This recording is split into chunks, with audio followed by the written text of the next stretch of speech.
تو ایک بڑے بدعتی صاحب تھے ہمارے محلے میں، وہ کہتے تھے نبی صلی اللہ علیہ وسلم کو ما کانا و ما یکونو کا علم حاصل ہے، ہر چیز کے بارے میں، یعنی گویا اللہ کے علم اور نبی کا علم کیا ہو گیا؟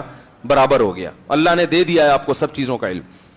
تو ہم چلے گئے، بچے تھے، ہم نے ان سے پوچھا جا کے کہ حضرت یہ تو آپ کہہ رہے ہیں سب کچھ ہی پتہ چل گیا ان کو، تو اس کی دلیل کیا ہے؟ انہوں نے قرآن کی آیت پڑھی وما هو علی الغیب بضنین، ہمارے نبی غیب پر بخیل نہیں ہے، یعنی اللہ نے جو نبی کو غیب کا علم دیا تو ہمارے نبی اس میں بخیل نہیں ہے۔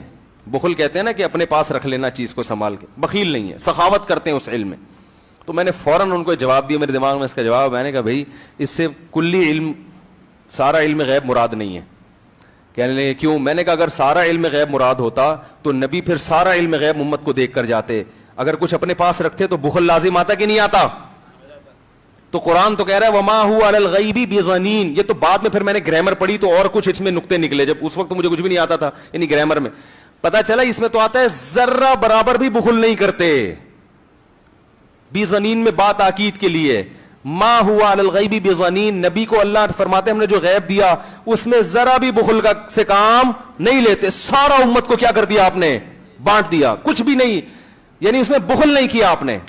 تو میں نے کہا اگر اس سے کلی علم غیب مراد ہوتا تو پھر نبی صلی اللہ علیہ وسلم امت کو بھی عالم الغیب بنا کے جاتے، تو اس سے کلی علم غیب نہیں ہے، جتنا جو جزوی علم غیب اللہ نے اپنے نبی کو دیا جو اللہ کے علم کے مقابلے میں یقیناً کم تھا، ہمارے مقابلے میں تو بہت ہے، تو ہمارے نبی نے جو علم غیب اللہ نے بانٹنے کو کہا امت کو اس میں نبی نے بخل سے کام نہیں لیا۔ تو شریعت کی جتنی ضروری چیزیں تھیں، قبر کے احوال، قیامت کے احوال، جو بھی اللہ نے نبی صلی اللہ علیہ وسلم کو بتائے، اور وہ ایسی باتیں جن کا امت کے عملی زندگی سے یا دین کی زندگی سے تعلق ہے، تو اس میں نبی نے ذرا بھی بخل سے کام نہیں لیا، اور وہ سارا امت کو دے کر گئے نبی صلی اللہ علیہ وسلم۔ حضور فرماتے ہیں فرشتے کسی امر میں بحث کر رہے تھے، تو اللہ تعالیٰ نے فرمایا کہ محبوب یہ فرشتے کس معاملے میں بحث کر رہے ہیں؟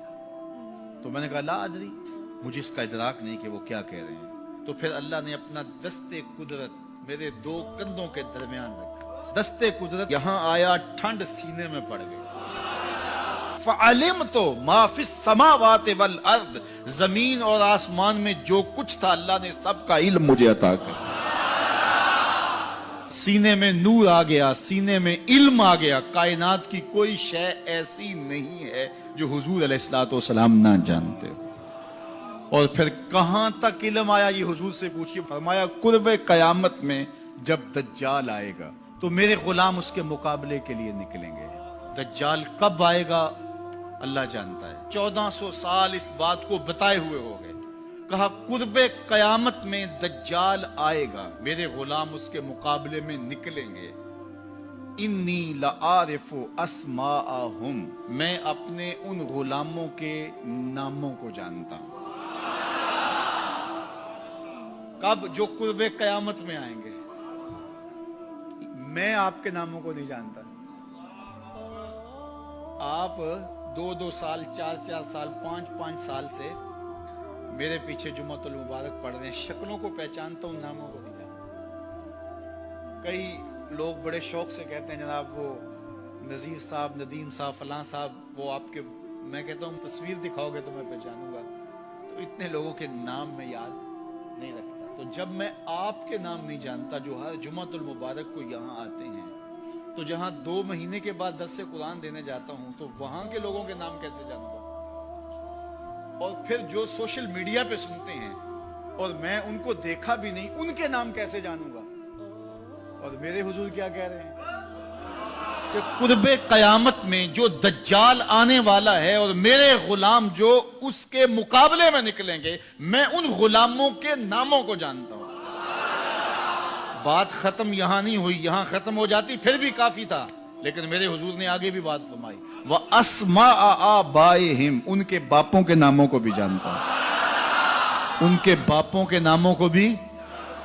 کہانی ختم نہیں ہوئی، بات آگے فرمائی، وَأَلْوَانَ خُيُولِهِمْ، جن گھوڑوں پہ چڑھ کے جہاد کریں گے میں محمد ان گھوڑوں کے رنگوں کو بھی جانتا ہوں۔ کون سا غلام، کس کا بیٹا، کس قبیلے کا فرد کس رنگ کے گھوڑے پہ بیٹھ کے جہاد کرے گا؟ کہا میں سب جانتا ہوں۔ یہ کیوں جانتے ہیں؟ دستے قدرت حضور کے کندھوں پہ آیا۔ وہ کہتا ہے الرحمن علم القرآن، یہ تلمیذ رحمان ہے، میں نے پڑھایا ہے۔ تو جب اس نے پڑھایا ہے تو پھر کوئی شے مخفی، محبوب سے کوئی شے پوشیدہ نہیں رکھی۔ اور اعلیٰ حضرت فرماتے ہیں کوئی نشانی باقی رہ گئی جب رخ سے نقاب بھی الٹ دیا، جب رب نے اپنا آپ بھی نہیں چھپایا تو پھر کوئی شے باقی پیچھے